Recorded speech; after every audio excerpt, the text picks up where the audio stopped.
Hey everybody, this is Perch. There's a lot of problems with the way villains are portrayed today, and I've done videos on that, so it's not another video about that topic. But this viewer has a different angle on this that I think does tie into all this and does get to be a problem over time. So let's get right into it. It says, hey Perch, at this point, I think every single one of us has had to read a panel or watch a cartoon episode where their favorite villain got beat and tossed aside like a Rottweiler with a toddler. Good Lord. In a way that didn't make sense. The best example that springs to me as a Bane fan is writers who are like, if Batman just cuts his venom tubes, he turns into a skinny weakling, which wasn't how he was originally created. No, it is not. But it is weird. I don't know. There's sometimes a rush to get to a solution with villains, and it's one of the things that irks me when a comic. You could tell that the writer really wants to do a comic about Batman, like hanging out with nothing to do at the mansion. So we get lots of hilarious panels of him like trying to watch Netflix, and then he's gonna try and do the laundry, but he doesn't know how much soap to add, and he screws it all up. And Alfred's like, "Master Bruce, damn it!" Or he's just driving around, and then people are like, "Oh my God, you're so rich and famous! It's Bruce Wayne!" And he's like, people." And so he just like wants to fight a villain. And then you get like 2 pages of him, like Bane suddenly shows up. He's like, "I'll get you this time, Batman." And Batman just like snips his little venom tube. And he's like, "I'm a toddler. I can't move." And Batman's like, "So hard being Batman. And my parents are dead." Anyway, but that's what you got. And what always irks me about that is you can tell the writer really wanted to do a silly, hilarious story about Batman having a boring day. And so as a result, to kind of highlight the boring day, they've got to like completely, emasculate, male or female, by the way, the villain. Same thing like Poison Ivy's like, "I've got all my plants and we will take over the world." And he's like, boop on the nose, and she passes out. And he's like, anyway, sorry, we'll get back to the male. Another that is absurd a battle in Loeb's Batman Superman series where they fight an army of doomsday creatures and all come out unscathed. Like, this is the monster who killed Superman and leveled Metropolis. You're telling me you can just easily beat an army of him in one issue? Yeah, no, it's dumb. I call this the law of diminishing villainous returns. The idea that, events notwithstanding, villains seem to get progressively weaker and easier to beat, as if they don't train just as much as the hero. Characters like Bane, Green Goblin, Thanos, etc. should not be able to be beaten in just a few pages, assuming they're fighting their regular hero. In fact, in many ways, a villain should get stronger. And what's weird is the comics like promote that, especially with Green Goblin. It's like the Green Goblin has a villainous new plan, and Spider-Man may not be able to beat him this time. Except he does beat him, and usually quicker than he has in the past. So, yeah, everybody's just getting dumber. This is what social media does to you. Green Goblin's on Twitter, and he's like, "Ugh, hashtag not my deal." What else is going on? Scroll. That's that, and it just makes him dumb. That's what happens. Facebook addicted to Facebook. Thanos addicted to Facebook. See, the other way around. See, Facebook gets him. And then the heroes just get kind of stupid. Anyway, what do you think of this trope? What are the worst examples to you, and what's the best way publishers can stop it?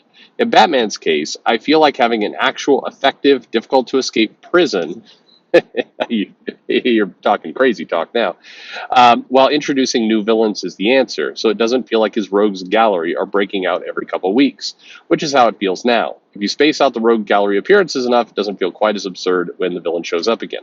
That's one good idea. I mean, I do think, you do need to space the villains out more, but more importantly, you need to be able to align the comics with what's going on. So if, for example, the Riddler is on the rampage and he does something sneaky, and then he, Batman catches him and he throws him in Arkham in Batman. You shouldn't have Riddler show up like 2 weeks later in Detective Comics just strolling around.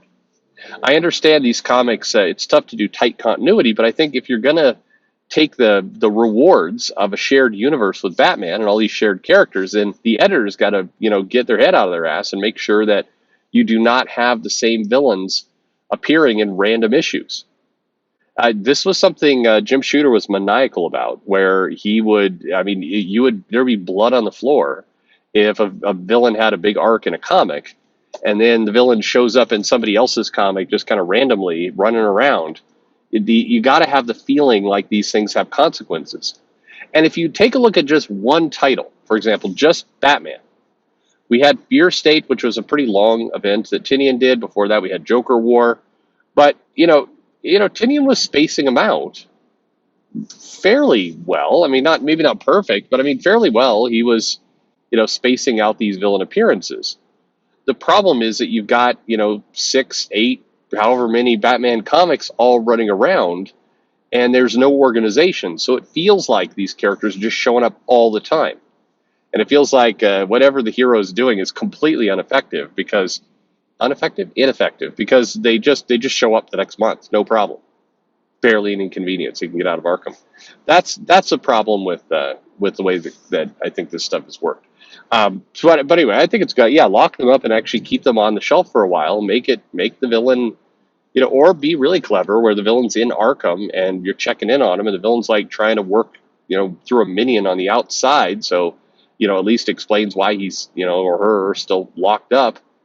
I think that's one thing. I think the other thing you got to do is you do have to get away from, villains being used as jobbers. So to use a wrestling kind of analogy, if you're trying to get over your new, beast character, if you're trying to get over your Goldberg, your Kevin Nash, or whoever it happens to be, you don't have Sting show up and get beat in 30 seconds if you're trying to get Goldberg over. That wouldn't be a great example because Goldberg was a good guy, Sting was a good guy. But I guess who the big heels at the time? So I mean, even if you look at the NWO, you look at the big guys. You got Hall and Nash, but you also have like lower tier people like Conan and X-Pac or whatever he was over there, Six. Anyway, even the kind of the jobbers, you should not have the lower level members of the heel stable get beat in 20 seconds to the new guy or in a way that makes it look boring. Hell, you don't even have them get beat to big people quick.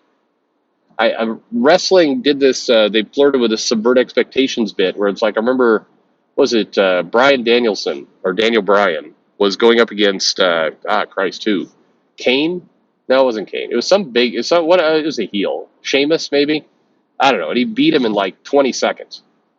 And it really hurt, the drawing power of Daniel Bryan. Why would you do that? It's just stupid. If you're going to do a squash match, you're going to get somebody getting just eliminated really, really quickly. Then what you've got to do is that's where you bring in the local talent. Like here's Phil, who's shown up here in the great state of New Jersey, and he's representing his hometown, and he's going up against Vader. So hopefully that doesn't.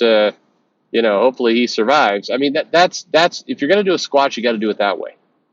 You can't blow things. And I think with comics, the law of diminishing villain returns is you want to have a story. Your point is the writers are trying to do a Spider-Man story or a Captain America story or Batman story, whatever it happens to be, where the hero is preoccupied with something else. There's some other threat going on. Maybe it's state of their relationship. Maybe they just want to have lunch with some other heroes. Who knows? But the hero is distracted. And so you have the villain show up and almost over the top, like, blah, ha, ha, ha, I'm going to cause some chaos. And then they get taken out in a panel. This is why Captain Marvel has struggled. She pretty much on average, I mean, Kelly Thompson's trying to do a better job of it, and I always have to mention that. But on average, these villains show up and they get beat in a page or two, and Carol looks and acts bored doing it. Like, these guys again. I don't know. I mean, here's a problem with that attitude is also these characters are supposed to be heroes. So if they're defeating their villains in seconds and looking bored doing it, then that makes them kind of pricks when these villains are like blowing up banks and like wrecking their cars into things. I mean, even a very minor villain attack, like who is it? The Big Wheel, that villain, Big Wheel. Like nobody cares about Big Wheel, but even Big Wheel, just going through Manhattan traffic is murdering dozens of people by nature of just crashing into stuff, sending cars flying all over the place. A Green Goblin attack is going to kill hundreds of people. He's throwing grenades around a crowded metro area in New York. Thanos showing up. I mean, Christ, you're talking about billion body count. But that's the threat. Even the lower level villains are killing people, are absolutely taking a huge toll on human life. So don't have the heroes treat it like, oh God, how boring is this? Guess I got to get in here again. I don't know if you're gonna do those kinds of scenes, don't have your costume villains be those characters. Have it be your average mugger or whatever it happens to be. It's like that Spider-Man comic by Todd McFarlane. He wanted to have Peter just kind of swing in and bop a couple thugs in the head. So they're no name villains. They're just random jobbers who are trying to mug some lady, and Spider-Man comes up and beats the shit out of him, and goes on about his day. That's what you do. The lizard, meanwhile, is in the background as this huge threat, just murdering everyone and just swimming around in blood. That's what you do with that villain. I mean, that you've got to make the villains, seem threatening, be threatening, and when they show up the third, the fourth, the fifth time, they should be getting smarter. They should have, it's like, not gonna screw this up again, unless you want to go through a whole concussion protocol storyline for comics. But God, that sounds terrible. Anyway, thank you very much for the question, and thanks everybody for listening.